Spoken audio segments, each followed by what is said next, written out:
Welcome viewers, স্বাগত জানাচ্ছি আপনাদের হোমো মুভিজের আজকের এই নতুন ভিডিওতে। এই ভিডিওতে আমরা কথা বলবো ডু অর ডাই গেমস নিয়ে নির্মিত স্কুইড গেমের সিজন 1 নিয়ে। তো চলুন আর দেরি না করে শুরু করা যাক। স্কুইড গেম এই পর্যন্ত নেটফ্লিক্সের সবচেয়ে অধিক হাইপওয়ালা সিরিজটির প্রথম সিজন দেখানো হয় 456 জন প্লেয়ার খেলবে 456 বিলিয়ন ওয়ানের জন্য। আসল টুইস্ট হলো জিতবে একজন এবং হারবে 455 জন, এবং যারা হারবে তারা মারা যাবে, অর্থাৎ বাঁচবে মাত্র একজন এবং মারা যাবে 455 জন। ভয়ানক ও থ্রিলার ভরা সিরিজটি যতটা ভয়ানক তার গেমগুলো ততটা বাচ্চাকালের। চলুন আমরা জেনে নিই স্কুইড গেমে খেলা সকল গেম সম্পর্কে।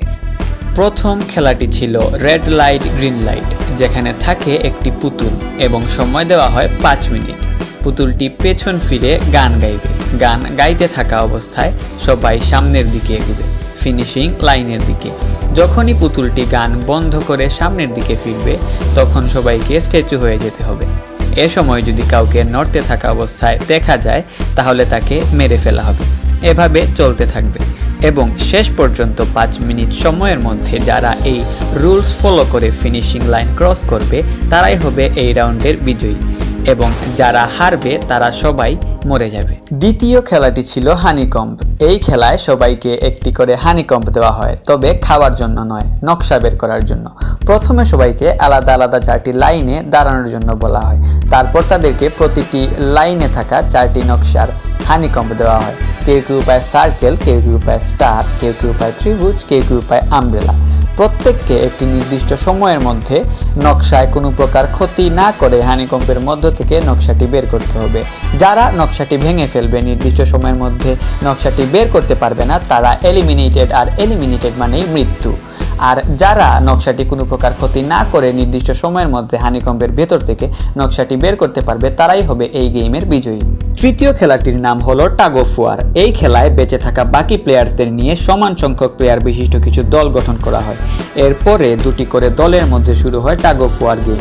একটি বড় রশি ধরে 2টি দল দুদিক থেকে টানতে থাকবে, তবে মেইন টুইস্ট হলো খেলাটা হয় গ্রাউন্ড থেকে অনেক উপরে, যেখান থেকে পড়লে মাথার মগজও দেখা যাবে না।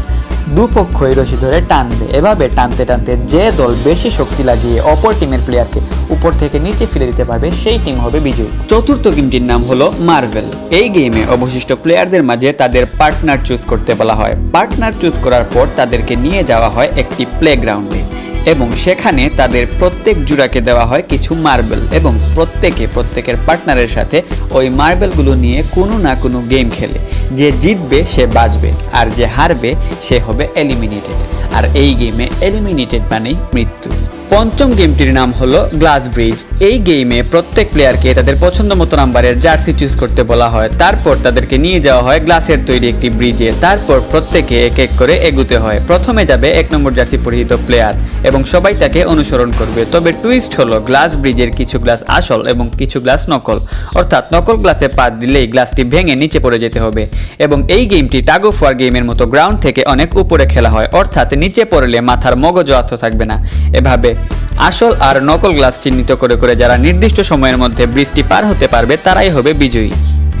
লাস্ট এবং ফাইনাল গেমটির নাম হলো স্কুইড গেম। এটি একটি কোরিয়ান খেলা। যেহেতু এটি একটি কোরিয়ান সিরিজ, তাই তারা তাদের কালচারের সাথে সামঞ্জস্য রেখে গেমটি এই সিরিজের অন্তর্ভুক্ত করে। এই খেলায় অংশগ্রহণ করে সর্বশেষ বেঁচে থাকা 2 খেলোয়াড়, প্লেয়ার নম্বর 456 এবং প্লেয়ার নম্বর 218।